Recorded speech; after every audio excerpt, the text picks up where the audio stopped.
पुढची ही बातमी बीडशीच निगडीत। परळीतल्या व्यापारी महादेव मुंडे यांचा 21 महिन्यांपूर्वी निर्घृण खून झाला होता। अद्यापही परिवाराला न्याय मिळाला नसल्याने आता उद्या महादेव मुंडे यांचे कुटुंबीय मुख्यमंत्री देवेंद्र फडणवीसांची मुंबईत भेट घेणार आहेत। या भेटीदरम्यान मुंडे कुटुंबीय आपली सर्व कैफियत मुख्यमंत्र्यांसमोर मांडणार आहेत। मुंडे कुटुंबीय मुंबईसाठी रवाना झालेत। मराठा आंदोलक मनोज जरांगे पाटील यांनी मुंडे कुटुंबियांची भेट घेऊन मुख्यमंत्र्यांच्या ओएसडींना या प्रकरणात लक्ष देण्याची मागणी केली होती। त्यानंतर आता मुख्यमंत्री कार्यालयाकडून मुंडे कुटुंबियांना उद्या मुंबईत भेटीसाठी बोलावलं आहे।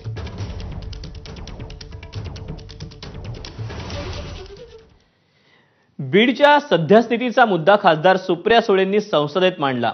राज्याचं गृह मंत्रालय ढिम्म आहे का असा सवाल देखील सुप्रिया सुळेंनी उपस्थित केलाय।